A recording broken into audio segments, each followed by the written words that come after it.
한번 다 같이 따라해 볼까요? 십자가의 길은 생명나무로 가는 길이다. 이걸 줄여서 얘기하면 십자가의 길은 생명의 길이다 이렇게 할 수 있습니다. 그래서 어제 우리는 생명의 길로 가기 위해서 에덴 동산에 대해서 말씀을 들었고, 그 다음에 선악과에 대해서, 또 선악과의 나무에 대해서, 또 그리고 선악과의 열매에 대해서 어제 말씀을 들었습니다.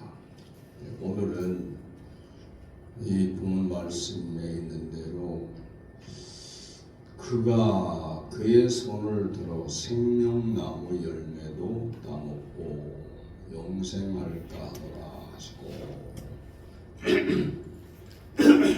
그래서 오늘은 생명나무에 대해서 말씀을 나누겠습니다. 생명나무란 무엇일까? 사실 제가 생각이 그래요.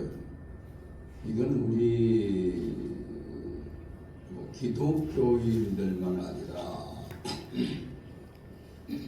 이 땅에 생명을 가지고 사는 모든 생명체들에게는 기본이고 기초가 아니겠냐. 이걸 누가 특별하게 이거를 더 잘 알고 그게 아니라 누구나 다 자연스럽게 알아야 될 것이 아닌가. 그래서 그런 생각을 했었습니다. 근데 아쉬운 건 뭐냐면 일반 사람들은 그만두고 우리 예수 믿는 사람들이 그저 흔히 듣는 소리가 선악과 하는데 생명과에 대해서는 좀 듣기가 어렵죠. 말을 잘 안 하죠. 생명과에 대해서. 그리고 이 생명과에 대해서 궁금증이 없어요.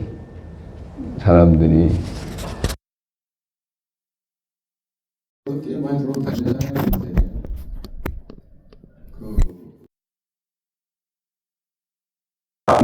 그 설명 중에서 생명나무에 대해서 말씀을 하시는 걸 들어본 기억이 없는 것 같아요. 어제도 잠깐 얘기했지만 어쩌다 어떤 분들이 말씀하다가 예수님이 생명과가 아니냐 이런 정도는 하는 말을 들어봤는데 생명나무에 대해서 구체적으로 이렇게 말씀을 한 것을 제가 들어본 기억이 없어요. 그래서 제가 말씀을 준비하면서 이게 어쩌면 내가 최초로 공개하는 게 아닌가 그런 생각도 해봤습니다. 이거 최초로 공개한 게 아닌가. 그래서 생명나무라는 것은 우리는 이 땅에 보면은 가장 먼저 알 수 있는 게 뭐냐면 여기에 말대로 생명나무라고 그랬으니까 생명나무는 생명의 열매를 맺는 것이 생명나무입니다. 여행을 다니고 다 보면은 특히 이제 호텔 같은 데에 가보면 진짜 꽃 같은데 좋아해요. 진짜 나무 같은데 만든 나무들이 있단 말이에요. 근데 그 만든 나무는 아무리 보기 좋고 아름다워도 오랜 세월에 가도 열매라는 게 없습니다. 그러니까 열매를 있어야 과죽이 있어 과죽을 먹고, 그리고 그 안에 씨가 있어야 되고, 그 씨를 심었을 때 그 똑같은 나무가 나오고 씨가 나와야 비로소 생명이라고 할 수 있는 겁니다. 네. 아무리 씨를 많이 심어도 똑같은 씨를 심은 그 나무가 나오지 않고 거기에서 꽃이 피고 열매가 맺지 아니한다면 그건 생명나무라고 할 수가 없습니다. 네. 그래서 우리가 보면 씨를 심는단 말이에요. 그러면 씨는 요만한데 그 씨를 심으면 뭐가 되냐면은 그 씨에서 나온 뭐 예를 들어서 옥수수다 그러면은 옥수수가 그 생애를 살아갈 수 있는 자양분 혹은 그 요소들이 다 거기 들어가 있어. 그 씨 안에. 예. 사람으로 말하면은 DNA라기도 하고, 뭐 유전자라기도 하고, 또 뭐냐면 정자라고 하지 않습니까? 그 사람이 보면은 다 똑같은 것 같은데 아니 다 틀려요. 사람이 모인데 보면은 하나도 똑같은 사람이 별로 없어요. 예. 어떻게 쌍둥이를 보면은 같은 것 같은데도 또 틀립니다. 그러니까 그 씨 안에 살아있는 사람이 일생을 살아갈 수 있는 자양분이 다 들어가 있어요. 그래서 일생을 살고 나면 뭐 하냐면 또 자기가 똑같은 씨를 뿌리고 또 그 씨가 나요. 그래서 또 똑같은 그 사람으로 인생을 살게 하고, 그래서 동물은 동물대로, 식물은 식물대로 다 보면은 여러분 혹시라도 어디서 사자가 호랑이 낳았다고 하는 소리 들어봤습니까? 호랑이가 사자를 낳았다든지 그런 말을 들어보셨습니까? 없어요.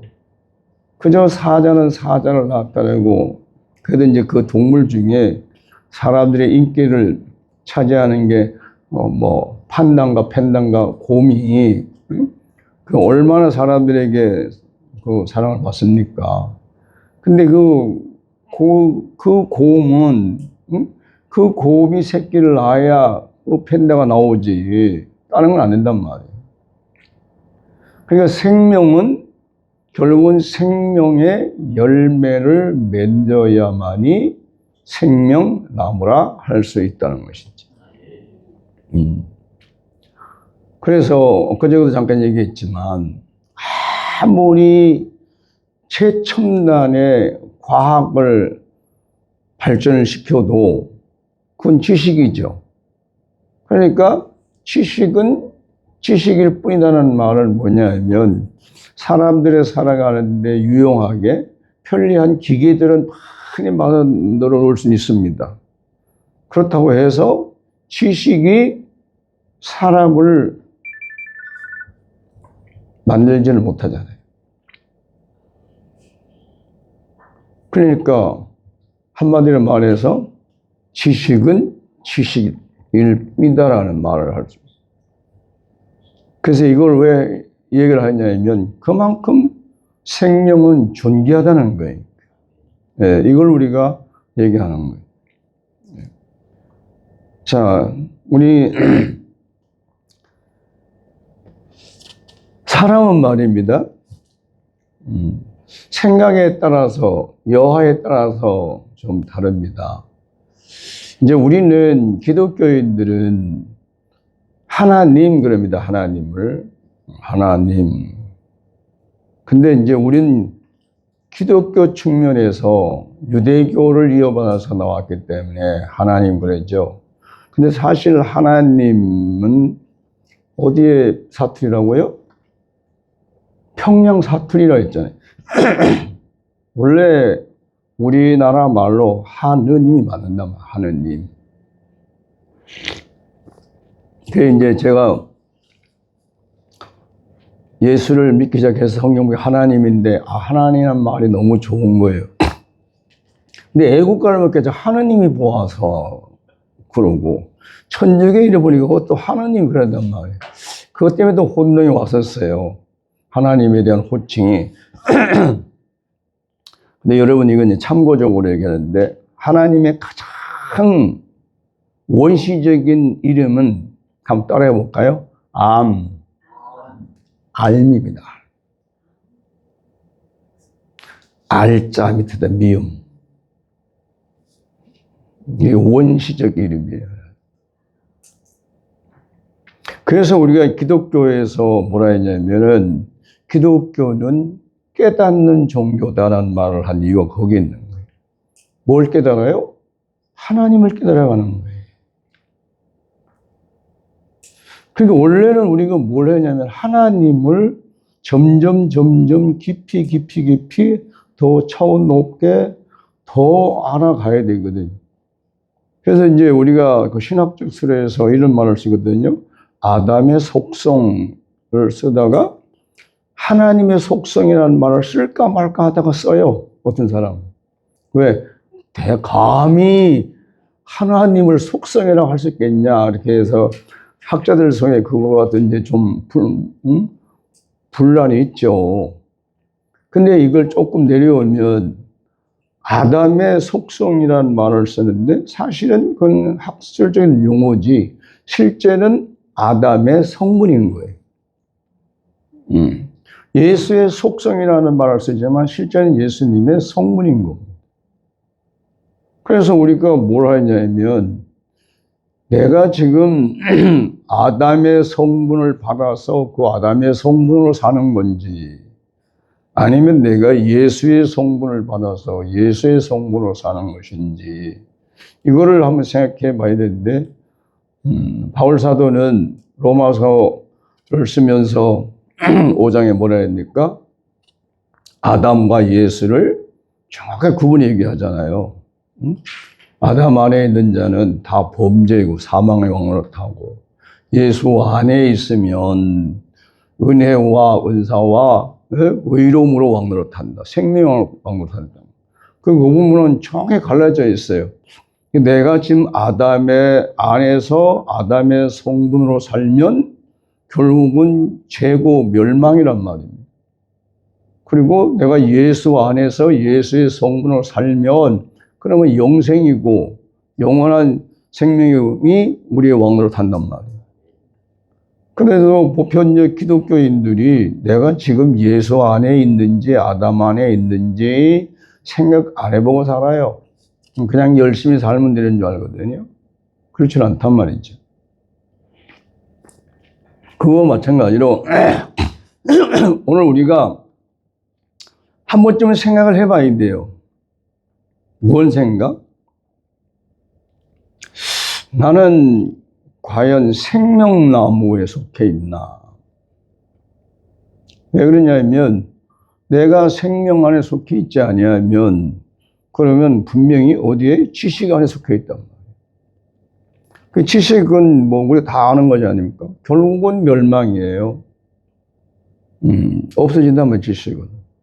그러니까 우리가 보세요. 우리 60년대, 70년대, 80년대 올 때는요. 처음엔 전화기도 없었어요, 시골에는. 어느 날 이제 유선전화기가 들어오더니만 상상도 못한 뭐예요, 이제? 휴대폰이 무선 전화 같은 거 생겼어요.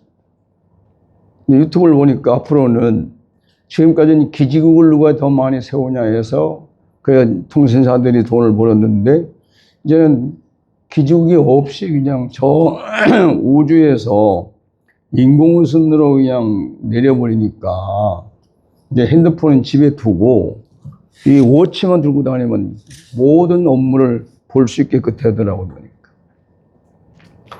이렇게 과학이 발전될 줄을 상상을 했겠습니까? 네. 그리고 여러분 우리는 뭐 각자 다르겠지만 유튜브를 보면 화성에 가가지고 인공위성이 그거 찍어버리잖아요. 화성을. 근데 엊그제 그건 못 봤는데 물이 있는 것 같더라고요. 화성에.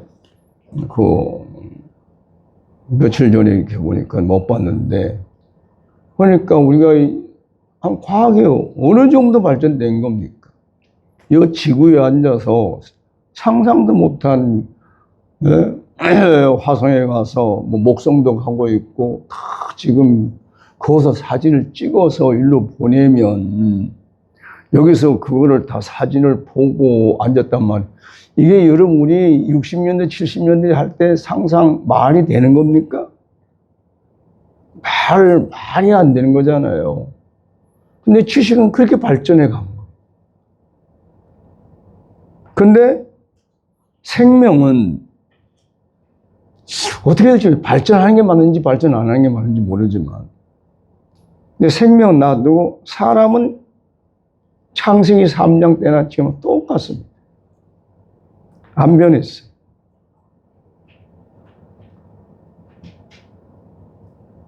그러면 하나님의 입장에서 어떻게 했어요? 이 지금 현재 우리가 이 세상에 볼 때 지금 있는 사람들이 과연 하나님과 함께 영원히 살 수 있을 것 같습니까? 이 말은 다른 말하면 대부분 아담의 속성, 아담의 성물을 산다 소리거든요. 그러면 거기서는 열매가 나올 게 없어요. 무슨 열매가 생명 열매가 나올 수도 없고 나오지 않는단 말이에요.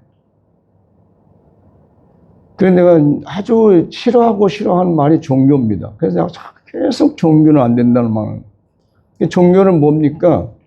내 필요와 내 소원, 내 갈망을 쉽게 말하면 내 필요를 채우고 내 소원을 이루고 내 갈망을 해소하면 되는 게 그게 종교예요.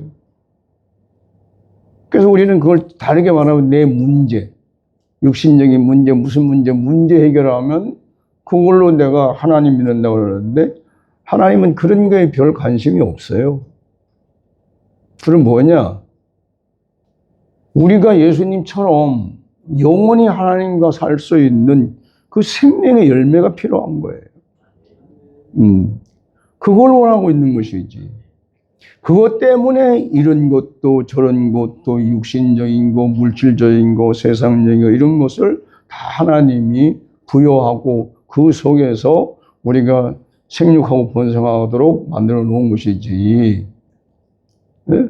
이 땅에 있는 거 그걸 위해서는 아니란 말이에요. 근데 이걸 우리가 눈치를 못 챈다는 거지. 그러니까 장한 말을 하지만 뭡니까? 지식이 아무리 발전되고 최첨단 과학적으로 발전돼서 인공위성을 쏴서 화성을 가고 목성을 가고 했다 하더라도 그 안에서는 생명의 열매가 나오지 아니한다. 이거 하고 싶은 소리입니다. 그러니까 생각들을 바꾸라 소리예요. 바꿔야 되니까. 그래서 내가 이제 못된 제가 가끔 하는 얘기인데 인생 사는 사람이 나이가 60이 넘어가면 70이 넘어가면 이제 뭘 했냐? 갈 준비를 해야 될 거 아니에요. 하나님 앞에 가려면 갈 준비 해야 될 거 아니에요. 그럼 갈 준비하는 게 뭔 줄 알아야지. 그래서 내가 누구 보고 얘기하다 실버에 대한 이 사역을 준비를 좀 해야 되지 않겠냐. 응? 사람들이 목회자들도 그냥 은퇴하고 나면은 할 일 없어서 그냥 여기저기 쫓아다니다가 사고만 치고 다니고, 응? 또 없는 사람은 그냥 하루하루 그냥 실망한 낙심 속에 그냥 살아가고. 근데 그분들이 다 왜 그러냐면은 내가 가야 되는데 갈 곳을 위해서 뭘 준비한 줄을 모르니까 그렇게 호성 세월을 낭비하고 있는 거 아니겠어요? 저 같으면 난 굉장히 바쁘거든요. 그 시간을 허비하는 건 내가 마음에 용납이 안 돼. 왜냐? 이게 보면은 지금 가야 될 텐데 내가 날 봐서 이게 과연 하나님 앞에 갔을 때 하나님이 딱 보고 정말 존귀하고 영광스러운 열매가 돼서 갔을 때 하나님이 영접하는, 응? 천국에 있는 그 무엇들이 영접하는 그거를 받을 때 그 기쁨을 누려야 될 텐데 만약에 내가 갈 때 영접하러 가는데 그저 오는 게 천사 나무랭이면 오고 진짜는 안 오면은 다윗 같은 사람, 아브라함 같은 사람 혹은 그리스도 같은 사람이 다 영접을 와야 내가 그만큼 했다는 소리 아닙니까? 근데 천사 나무들이 와봐야 종이니까 의미가 별로 없어요. 사람들은 뭐 천사가 영접하러 온다니까 그거 대단한 것 같은데 천사는 종이니까 그 소리는 뭔 소리냐면 내가 이 땅에 종노릇 하다 갔다고 소리예요. 이해가 되면 아멘.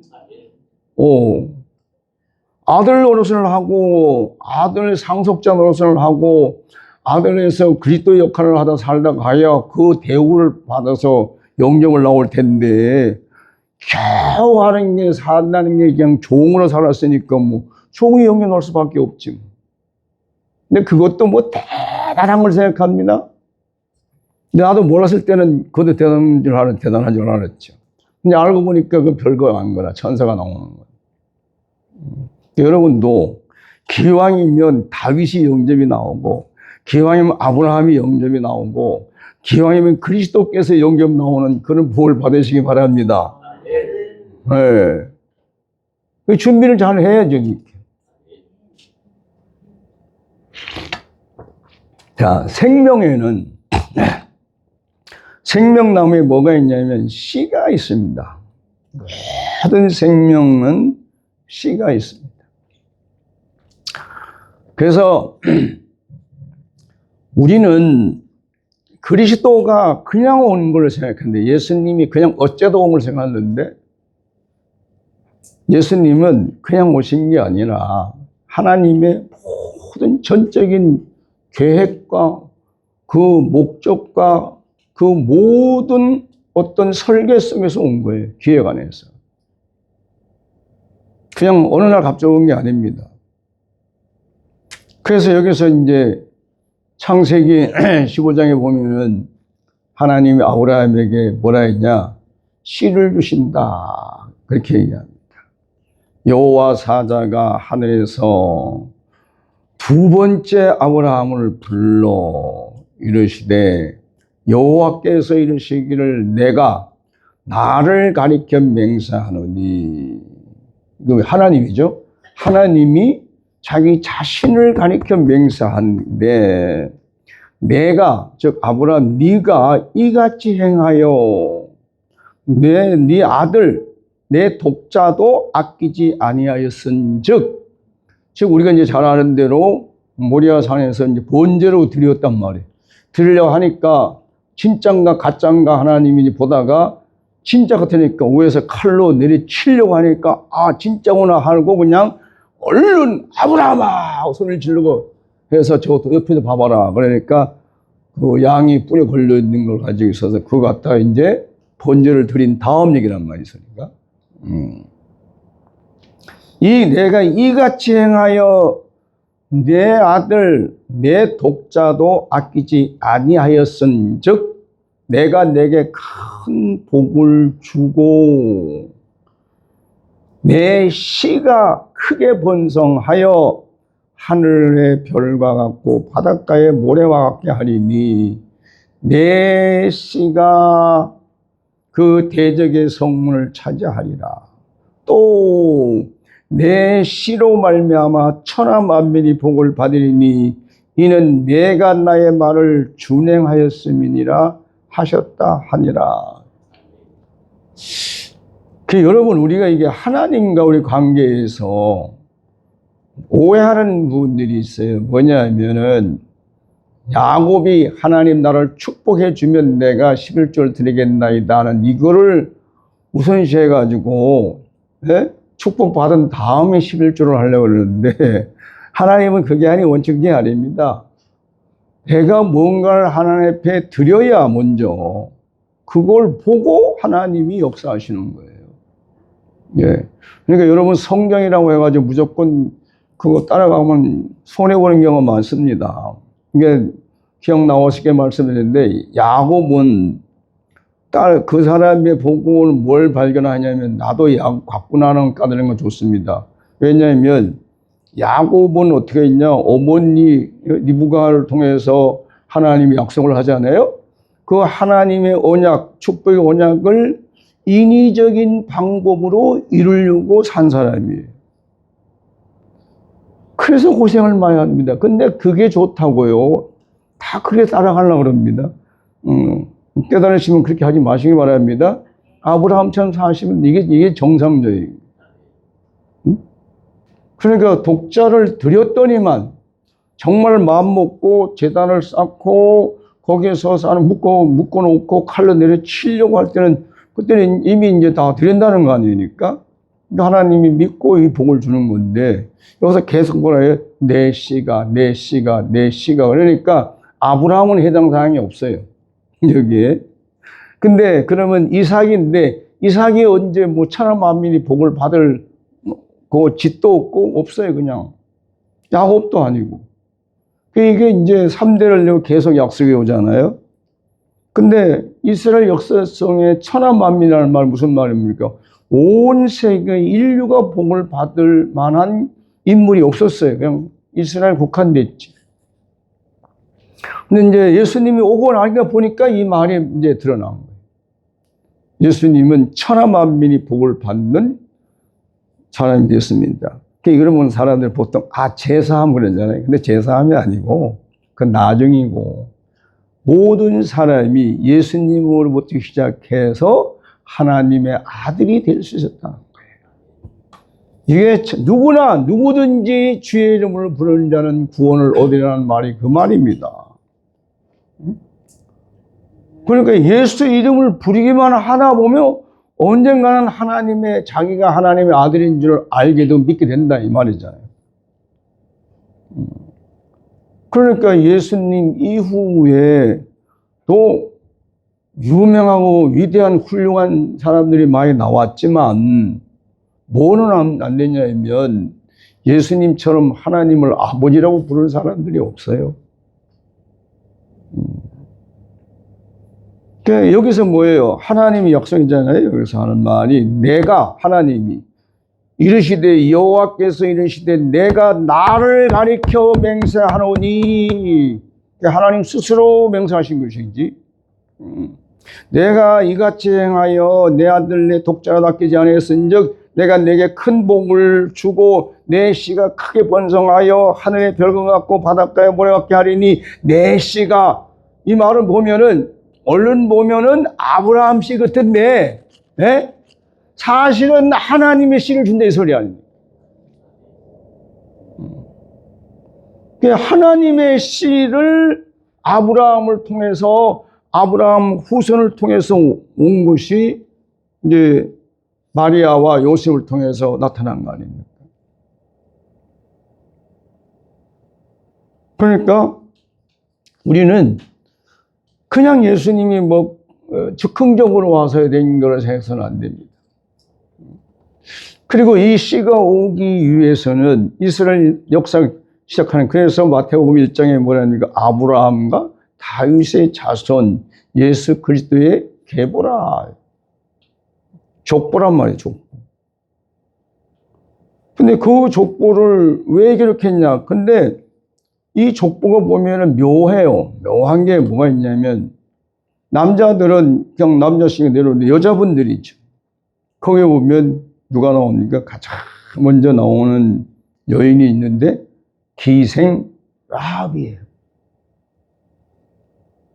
이 기생 라합이 예수님 할머니 외에 들어가 있습니다. 자, 그 다음에는 다말이라는 여인이 있어요.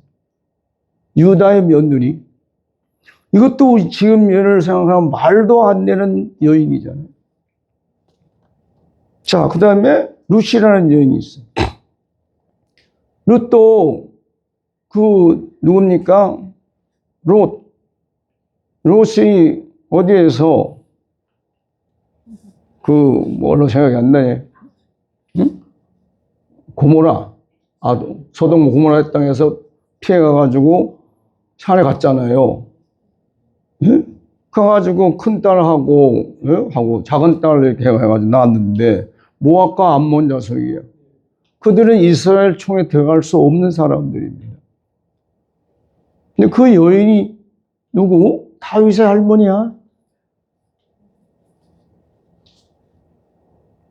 그 다음에 이제 또, 불운의 여인. 종아야 될지 모를지는 우리아의 아내, 밧세바. 어떻게든 모욕함을 하다가 들켜가지고 그냥 왕한테 끌려가가지고 이 다윗이 여기 큰 죄를 짓잖아요. 우리아가 이 밧세바가 임신한 줄 알고 자기 이제 체면에 들통날 것 같으니까 그 남편 누구를 불러다가 좀 자고 가라. 네? 근데 이 군대라 나는 내 졸병들이 다 지금 전쟁에 싸우고 있는데 내가 어떻게 집에 자고 가냐. 밖에 자고 갔네. 그러니 안 되겠으니까 결국은 지시를 해서 최전방에 들어가서 전쟁하다 죽게 만들잖아요. 그게 이제 다윗이 큰 죄를 진 거지. 자, 그 다음에 이제 마지막 여인이 누구냐? 마리아예요. 여러분, 여인들을 생각해 보세요. 지금 내가 정혼한 남편이 있는데, 아직 한 번도 함께 자보지도 않았는데, 임신한대요. 이게 기분 좋은 얘기입니까? 그러니까 이게 뭐냐면은, 이 5 여인을 성경에 기록한 이유가 뭐냐면, 하나님이 약속한 내 씨에서 천하 만민이 복을 받게 한다는, 겉으로는 하나님이 아브라함 씨 같지만 실제는 하나님이 아브라함을 통해서 천하 만민이 복을 받을 씨가 오기 위해서는 그 길이 있는데 이 5 같은 여인들이 있어야만 오실 수 있다는 거예요. 이거 이 설명하려면 한도 끝도 없이 기니까 그냥 넘어가는데 하나만 얘기할게요. 누구? 첫 번째 여인 라합. 라합이 누구예요? 직업이? 자, 기생을 생각해 보세요. 지금도 기생들을 만나보면 그 사람은요, 나라에서 버림받은 사람이죠. 민족에서 버림받은 사람이죠. 가족에게, 부모의 형제에게 다 버림받은 사람이에요. 그러니까 이 버림받은 사람이라는 말은 누구 하나 의지할 데가 없어요. 그러니까 누구만 의지해야 돼? 오로지 하늘만 바라보는 사람이에요. 그러니까 하나님은 세상의 어떤 위대하고 훌륭한 사람들을 통해서 하나님의 역사를 이루어서 가는 게 아니라 정말 세상에서는 다 버림받고 아무도 쓸모없는 그런 사람, 오직 하나님만 바라보는 그들을 통해서만 이 일을 하실 수 있고 예수님이 오시는 길이 되었기 때문에 그래서 마태복음 1장에 족보를 이렇게 나열해 놓은 거예요. 아주 이 마태복음 1장 족보를 보면요, 신비막측합니다. 어떻게 그렇게 될 수 있는지. 그러니까 여기서 우리가 참고가, 우리도 참고할 게 뭐냐? 똑같아요. 이 5 여인처럼 세상에서는 불행한 사람이, 세상에서 의지할 것 없고 내놓을 것 없고 아무것도 없는 상태, 오로지 하나님만 바라보고 사는 사람에게 생명이 흐른다. 할렐루야. 그러니까 이걸 이제 참고를 해야 돼요. 아, 그렇구나. 자, 이제 하나님이 아브라함 보고 내 씨라고 했는데 예수님이 이제 스스로 뭐라 했냐면 나는 천국의 씨다라는 말씀을 하십니다. 마태복음 13장 37절 이하에 보니까 대답하여 이르시되 좋은 씨를 뿌리는 이는 인자요 밭은 세상이요 좋은 씨는 천국의 아들들이요 가라지는 악한 자의 아들들이요 가라지를 뿌린 원수는 마귀요 추수 때는 세상 끝이요 추수꾼은 천사들이니 그런즉 가라지를 거두어 불에 사르는 것 같이 세상 끝에도 그러하리라. 자, 여러분, 예수님이 천국의 열매이면서 씨라고 하죠. 씨. 자, 그런데 여기 2가지가 뿌려지잖아요. 하나는 좋은 씨가 뿌려지고 하나는 가라지가 뿌려지는데 가라지. 이게 어디에 뿌려지냐 이거지. 여기는 이제 예수님이 비유로 이스라엘 백성들이 몸에 보리하고 밀을 심는 걸 비유해서 말씀했는데 이거는 물질적인 얘기가 아니라 영적 얘기 아닙니까? 그러면 물이 사람의 밭에 뿌리는 게 마음 밭에. 사람 밭에 뿌리는 거죠. 그럼 사람 밭이 뭐예요? 우리 마음이란 말이에요. 우리 마음에 두 가지가 뿌려지는 거예요. 하나는 천국의 씨가 뿌려지고 하나는 가라지가 뿌려지는 거죠. 이 가라지라는 게 무슨 뜻이냐면 똑같은데 틀린 거예요. 뭐냐? 예를 들어서 벼를 얘기하면 벼하고 피가 있습니다.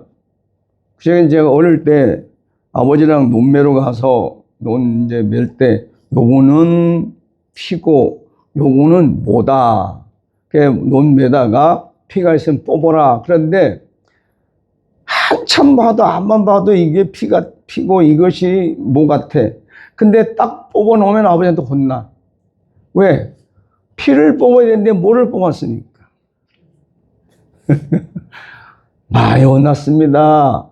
나중에 하다 보니까 만져도 알아지는데 그게 뭐냐면 벼는 거실거실하고 피는 매끌매끌해요. 그러니까 아버지는 뭐 농사를 오래 주셨으니까 얼른 아는데 나는 이거 만져봐서 모르니까 뽑는다는 게 꼭 몸만 뽑아가지고 혼난 적이 많죠. 근데 가라지가 우리로 말하면 뭐냐면 조입니다. 조. 조에 나오는데 조하고 똑같아요. 클 때. 그래서 이삭이 나와야 비로소 이게 조인지 가라지인지 알 수 있는 거예요. 그전에는 몰래 똑같은 잎도 되고 다 똑같으니까. 그 우리 안에 지금 뭘 얘기하냐? 선악을 아는 지식으로 사니까 내가 선악을 아는 지식이 마치 생명처럼 착각하기 때문에 그래서 못 걸러내는 거예요. 여러분, 지식으로 사는 사람이 지식합니까? 생명도 얘기합니까?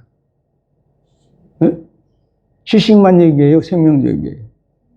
다 생명 얘기하고 있습니다. 생명을 위해서 뭘 먹어야 되고, 생명을 위해서는 뭐 잠자리가 줘야 되고, 생명을 위해서 뭐 해야 되고, 뭐 입으로 보면 모든 사람들이 생명에 대한 얘기 하잖아요. 이 지식이. 그러니까 사람들은 구별을 못하면 마치 지식이 생명인 줄로 착각을 하게 만들고 있잖아요. 이 묘한 거는 생명에 대해서는 얘기를 잘 안 해요. 모든 데마다 학교서부터 뭐, 저 노인단까지 다가 뭐, 뭔 얘기만 해? 지식이 얘기하는데 생명 얘기만 하고 있다. 그러니까 마치 가라지가 종같이 보이듯이, 피가 모처럼 보이듯이, 이 지식이 생명처럼 보이게끔 지금 되어 있기 때문에 몰라보는 거예요.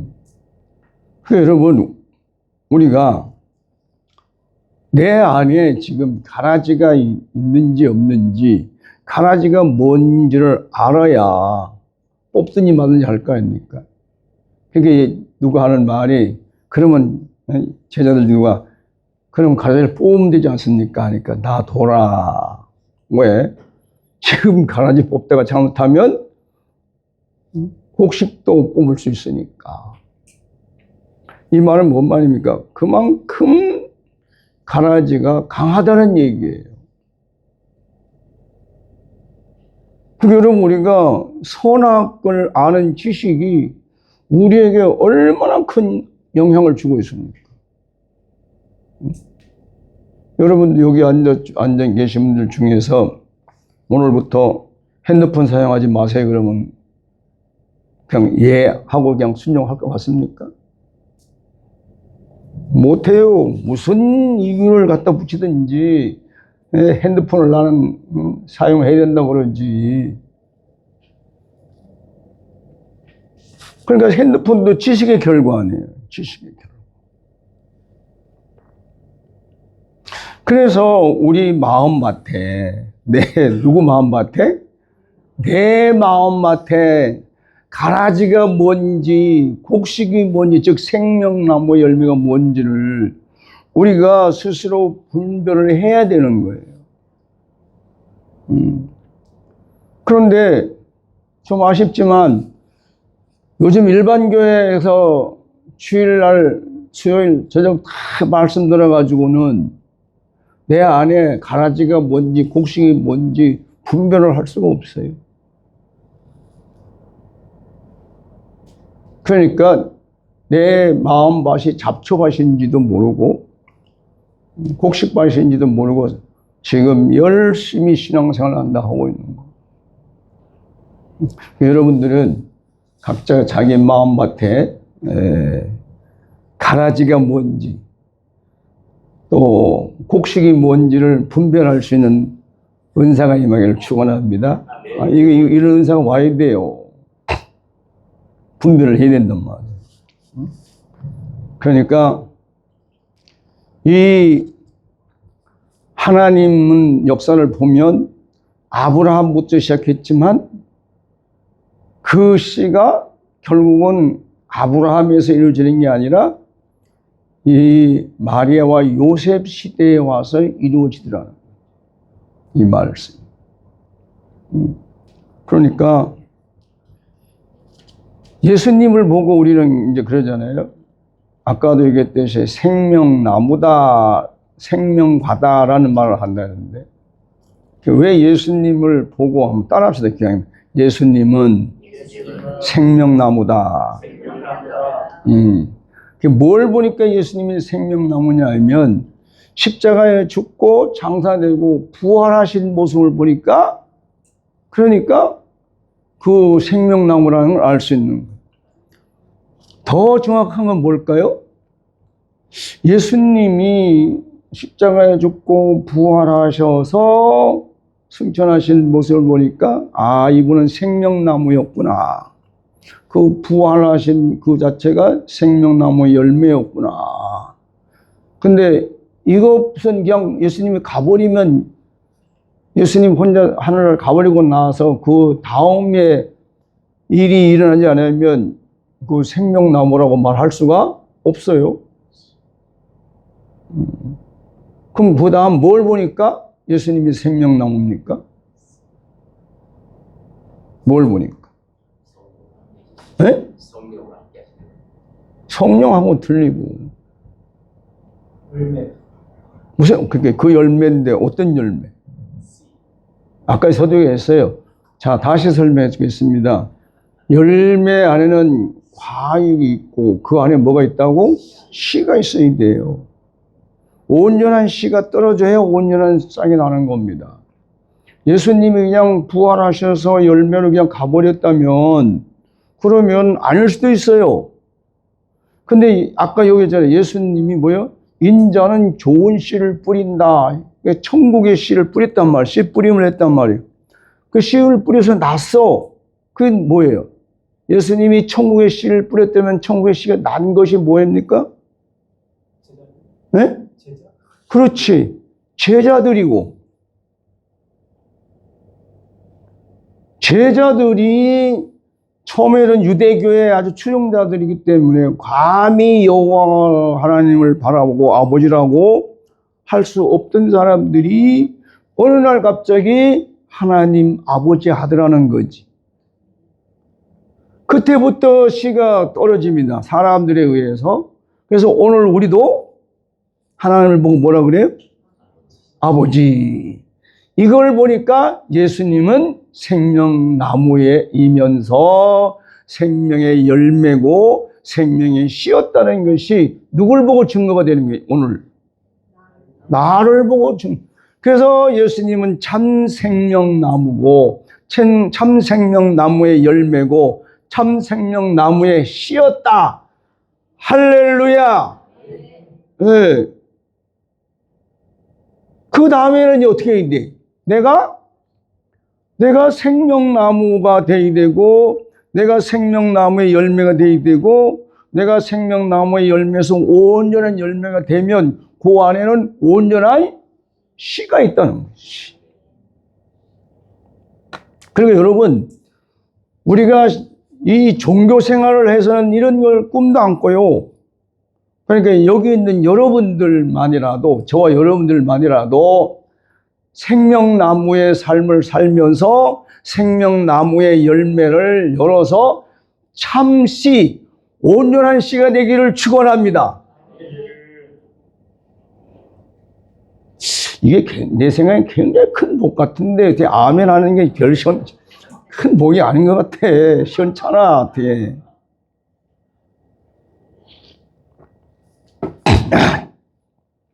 자, 이제 요건 조금 안 하던 말인데 안 해도 미래를 위해서 내가 한마디 해줄게요. 그럼 우리는 이제 열매니 씨니 이런 얘기는 물질 속에 땅에 속한 입장에서 하는 말이에요. 근데 그럼 영적으로는 뭘까? 네? 영적으로 참 열매, 참 씨는, 온전한 씨는 뭘까?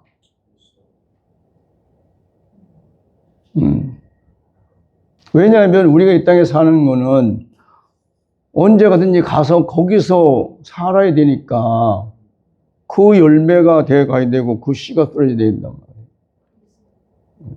말이에요. 이제 뭐 시간이 아까우니까 그냥 넘어갈게요. 따라합시다. 그리스도의 의식. 의식이 열매인 거예요. 의식. 네. 자, 그 다음 넘어갑니다. 이거는 이제 복불복이야. 깨달은 사람은 복이고, 모르는 사람은 그냥 넘어가고. 자, 그런데 열매를 맺으려면, 온전한 열매를 맺으려면 어떻게 돼야 돼요? 네? 자, 먹는다는 걸로 생각해봐요.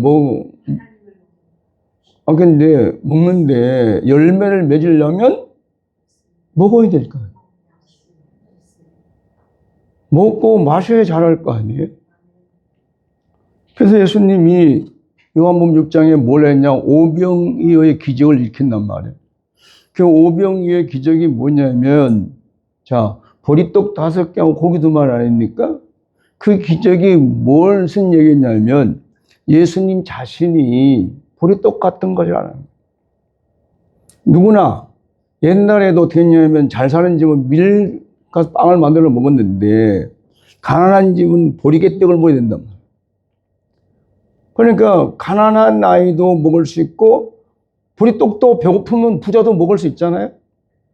누구나 그 기적을 행한 건 뭐냐면 예수님 자신을 놓고 나는 누구나 먹을 수 있는 떡이다라는 것을 보여주기 위해서 알게 하려고 했던 그 기적이 바로 그겁니다. 그리고 나서 뒤에 가서 하시는 말씀이 나는 하늘에서 내려온 산떡이다. 나를 먹는 자는 영생을 얻는다. 그 뒤에는 다 그 얘기뿐이 없어요. 그래서 나를 먹는 자는 그 안에 생명이 있고 나를 먹지 않으면 생명이 없다. 내 살과 피를 먹고 마셔라. 그러니까 이스라엘 사람이 저 미친가 보다. 지 살을 어떻게 우리한테 주어서 먹게 하느냐고 막 빙빙대잖아요. 그것 때문에 막 따르는 사람들이 그 예수를 따라다니는 사람이 다 가버리고 왜? 저 미쳤다는 거지. 그리고 제자들만 남았는데 제자들 보고 너희도 가려느냐 하니까 주여 생명의 말씀이 여기 있어온데 우리가 어디 가겠습니까? 다행히 제자들을 알아들었다는 얘기지. 그러니까 여러분 우리가 생명의 말씀, 즉 하나님을 먹는다, 예수님의 살과 피를 먹는다는 말은 예수님의 생명을 먹는다 소리입니다. 할렐루야. 그럼 예수의 생명을 뭘 어떻게 합니까? 생명의 말씀을 먹어야지. 그러니까 우리가 말씀하면 다 똑같은 말씀 같은데 왜? 다 똑같이 성령하자 얘기하니까 성령을 가지고 말씀을 하니까 다 똑같은 말씀인데 왜 누구는 지식의 말씀이 되고 누구는 왜 생명의 말씀이 되냐 말이에요. 그러니까 지식을 하는 말씀을 들으면 늘 배고파요. 배가 고파서 어쩔 줄 몰라. 아무리 말씀을 들어도 또 뭔가 빈 공간이 생깁니다. 허전하고 공허하고 심하면 허무하고. 그런데 어디 가서 말씀을 들으면 잠시나마 내가 기쁘고 편안하고 만족하는 누릴 때가 있지 않습니까? 이게 뭐예요? 지식의 말씀과 생명의 말씀이 다르다는 거예요. 그러니까 이제 앞으로는 사람들이 다 이제 의식세가 높아지기 때문에 가만히 있어도 어느 교회 어느 목사님이 영원한 생명의 말씀을 하신다라는 것을 깨닫게 되어 있어요. 그때 여기에 이제 여러분들이 이제 아주 필요한 분들 중에 한 사람입니다. 네. 왜냐하면 나는 자부하거든요. 나처럼 생명의 말씀을 한 사람은 별로 없으니까. 네. 내 밑에서 말씀을 들으면 결국은 생명의 말씀 들으면 나중에 나오는 게 뭐만 나오겠어요? 생명의 말씀만 나오겠지. 그러니까 여러분, 우리는 생명의 말씀을 먹어야 생명의 말씀을 내놓을 수 있다. 어쩔 수 없이 사람이 구조가 그래요. 이제 성경에 말하면은 혼, 그 다음에 땅, 그 다음에 여자, 그 다음에 교회. 요 네 가지는 공통점이 뭐냐면은 먹은 것을 내놓는다. 그러니까 내가 지식을 먹으면 지식을 내놓게 되는 것이고, 생명을 먹으면 생명을 내놓게 되는 거예요. 그래서 생명이 눈에 보이지도 않고 잡히지도 않고 어떻게 할 수도 없으니까, 그래서 생명을 먹는다는 말을 다른 표현을 하면 사랑을 먹는다 그 소리예요. 그러니까 얼른 알아요. 사랑을 사람 하다 보면은 저분이 나를 사랑하는구나 하는 거 쉽게 알잖아요. 뭐 누구 말대로 꼭 사랑한다 말해야 뭐 그게 꼭 사랑하는 거냐? 이제 그게 누구냐면 요 앞에 서 있는 사람이거든요. 난 그런 주의거든. 꼭 뭐 사랑하고 마음을 하면 되지 꼭 사랑한다 말해야 되냐? 미국 가보니까 남자들이 잘하더만 사랑합니다 사랑합니다 쉴 수 없이 하더만. 난 그걸 하려니까 얼굴이 뜨뜻해지고 뭐 해가지고 어색해서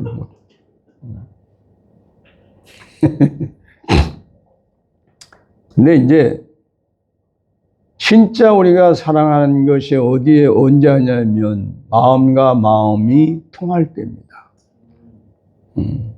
입으로 1000번, 10,000번 사랑한다 해도 상대방이 그 나를 인정 안 해주면 이런 사람이 있어요.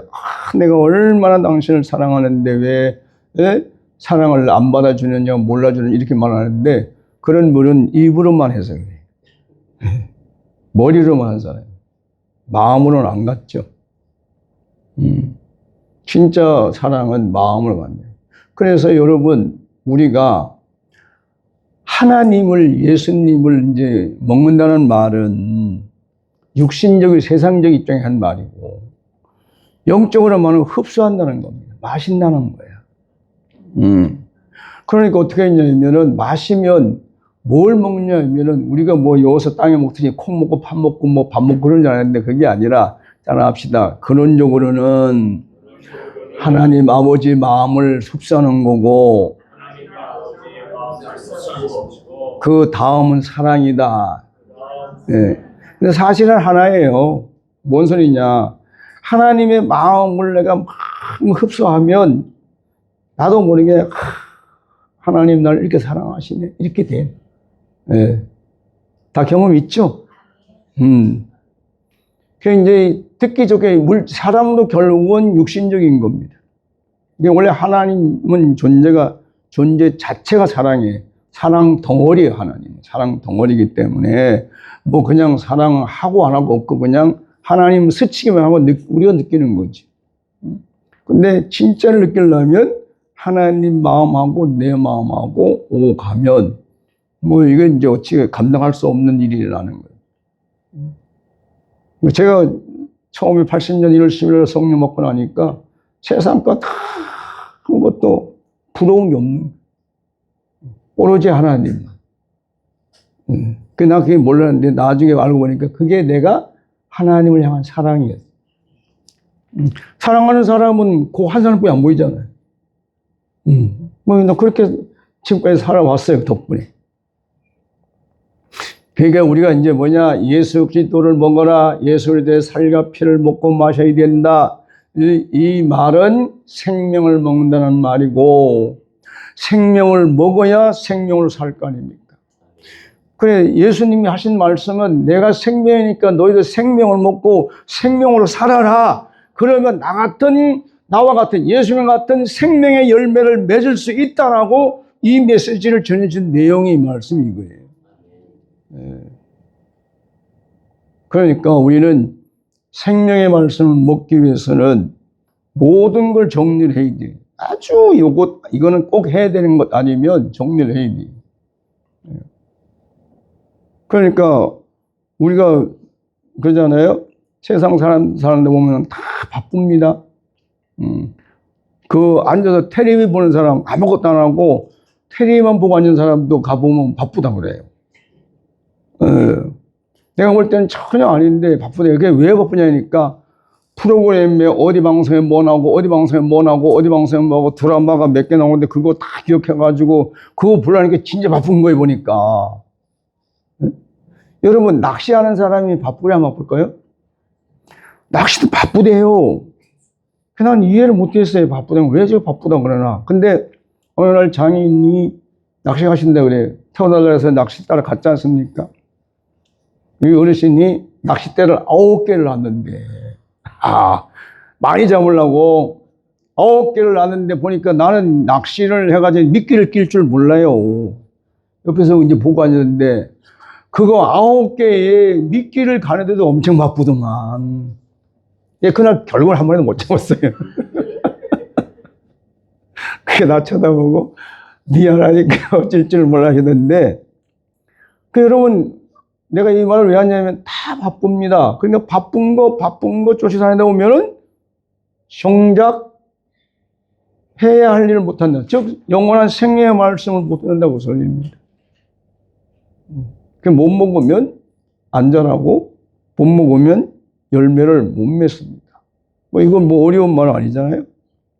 그러니까 이 말씀을 잘 참고를 하셔서 어디서 생명의 말씀이 나오는지 찾아가지고 꾸준히 먹어야 됩니다. 그래서 내가 자주 하는 말인데 오늘 저 뒤에 우리 자매도 이게 한번 했는데 세상 사람들은 옳고 그름 위주로 살지만 우리는 생사를 놓고 사는 거다. 죽느냐 사느냐다. 먹어야 살지 안 먹으면 죽는다는 거예요. 그런 중심을 가지고 살아라고 그랬는데 여기 여러분들도 진짜 깨달았다면 그렇게 살아야 돼요. 어디에 생명의 양식이 있는지 거기는 모든 거를 접고 가서 들어야 내가 사는 것이지 먹어야 사는 것이 안 먹으면 죽으니까. 그 다음 열매. 고린도전서 15장 12절 말씀. 그리스도께서 죽은 자 가운데서 다시 살아나셨다 전파되었거늘 너희 중에서 어떤 사람들은 어찌하여 죽은 자 가운데서 부활이 없다 하느냐. 만일 죽은 자의 부활이 없으면 그리스도도 다시 살지 못하였으리라. 그리스도께서만 만일 다시 일어나지 못하셨으면 우리가 전파하는 것도 헛것이요 또 너희 믿음도 헛것이며 또 우리가 하나님의 거짓 증인으로 발견되리니 우리가 하나님이 그리스도를 다시 살리셨다고 증언하였습니다. 만일 죽은 자가 다시 살아나는 일이 없으면 하나님이 그리스도를 다시 살리지 아니하셨으리라. 만일 죽은 자가 다시 살아나는 일이 없으면 그리스도도 다시 살아나신 일이 없을 터이요 그리스도께서 다시 살아나신 일이 없으면 너희 믿음도 헛되고 너희가 여전히 죄 가운데 있을 것이요 또한 그리스도 안에서 잠자는 자도 망하였으리니 만일 그리스도 안에서 우리가 바라는 것이 다만 이 세상 삶이면 뿐이면 모든 사람 가운데서 우리가 더욱 불쌍한 자이노라. 20절 그러나 이제 그리스도께서 죽은 자 가운데서 다시 살아나사 참 잠자는 자들의 첫 열매가 되셨도다. 사망이 한 사람으로 말미암았으니 죽은 자의 부활도 한 사람으로 말미암는도다.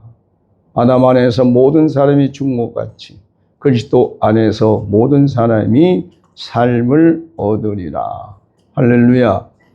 이제 이걸 보면은 뭐 지금도 그렇겠지만 그때 바울이 복음을 전할 때도 고린도 교회가 꽤 큰 교회고 유명한 교회인데 그 안에서도 예수의 부활을 못 믿겠다.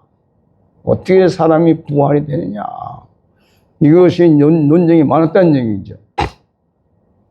자, 그러면 중요한 건 그겁니다. 그럼 이거 고린도 교회들 놔두고 그때 그 사람들이니까 지금 여러분들 이 말씀을 제가 읽었는데 들으면서 여러분 예수님이 부활하신 걸 믿습니까? 네. 아멘 대답을 했는데 책임질란지 모르겠네.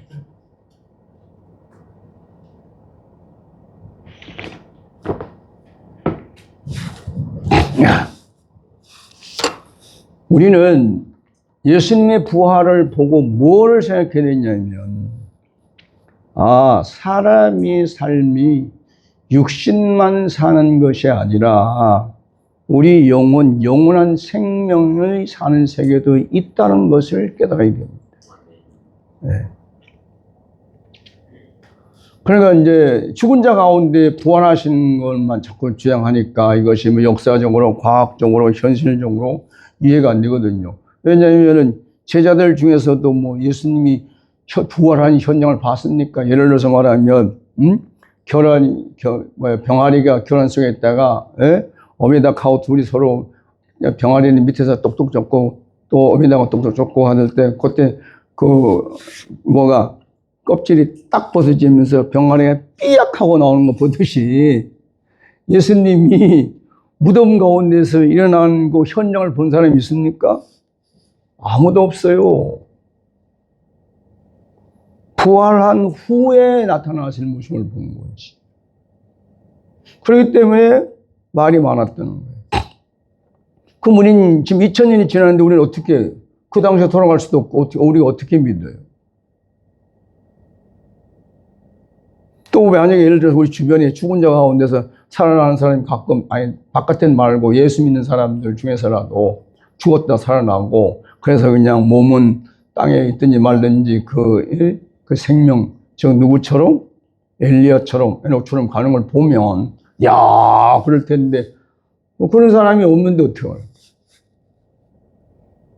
이게 바울 말대로 잠자는 자들, 죽은 자들도 다시 살아난다고 소리거든.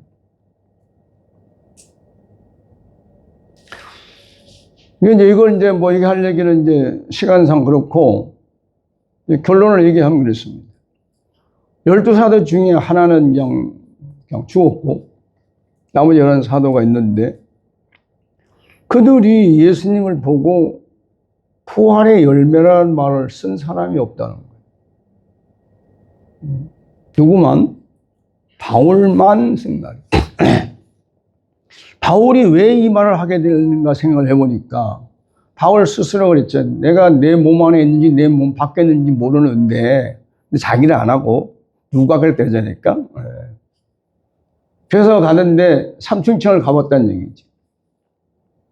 그건 이스라엘 나라 사상입니다. 여기는 우리 그렇게 생각하면 안 되고, 우리는 어떻게 했냐. 하나님은 우주적이고, 보편적이고, 개체적이다. 이렇게 바꿔야 됩니다. 이스라엘 사상처럼 1층천, 2층, 3층 이렇게 하면은 모순이 많이 생겨요. 근데, 어쨌든 바울이 가서 봤단 보니까, 그 하늘나라에서 예수님을 부활의 첫 열매라고 그 영광스러운 것을 다 하늘나라에서 왔다 갔다 있는 걸 보았기 때문에 와서 한 얘기라고. 다른 베드로나 그런 사람을 뭘 봤냐면 변화산상에 변한 걸 봤지. 그 베드로는 뭐라는 베드로전서에서 자기가 변화산상에 본 그 모습보다 더 중요한 게 있는데 저 밤할 새벽에 뜨는 샛별처럼 우리 마음 안에서 일어나는 그게 더 중요하다는 얘기다. 내 마음, 각자 우리 마음 안에서. 그러니까 우리가 이 신앙생활을 하는 사람, 교회생활을 하는 사람들이 종교생활을 하다 보니까 자기 필요와 소원과 갈망, 곧 이런저런 문제들을 해결하는데 급급하지. 내 이 땅의 삶의 목적이 예수님과 같이 천국의 열매가 되어야 된다는 목적의식이 없다는 거예요. 아까 잠깐 얘기했잖아요. 우리가 나이가 먹으면 더 빨리 깨달으면 좋지만 적어도 나이가 50, 60 넘어가면은 내가 지금 예수님처럼 부활의 열매, 천국의 열매가 지금 익어가는지 안 하는지 이 정도는 생각해 봐야 되지 않겠냐. 그냥 내 마음대로 해서 100년, 200년 살면, 까지니까 앞으로 100년 동안 열심히 하면 되지만, 그게 아직 허락이 안 돼 있으니까. 그런 때는 오긴 와요. 그런 때가 오긴 오는데, 아직은 아니란 말이에요. 그럼 우리는 어쩔 수 없이 여기서 100년, 100살 안에 가야 될 거 아니에요, 다. 그러면 부지런히 준비를 해야지. 그럼 부지런히 준비하는 게 뭐예요? 예수님처럼 열매가 되느냐, 안 되느냐지. 그렇기 때문에 지금 나 같은 입장에는 다른 거 할 여유가 없어요. 그래서 사실 이제 이런 집회하는 것도 혼자 생각해서 이제 짱 올리고 있어요. 언제까지 하지? 언제까지 하고. 하기는 해야 되겠는데. 또 하나는 나 개인적 생각하면 열매가 돼야 되는데. 기왕 갈 바에 하나님 앞에 갈 때 영광스럽고 존귀한 보배로처럼 가야, 그래야 거기서 빛나게 살 거 아닙니까?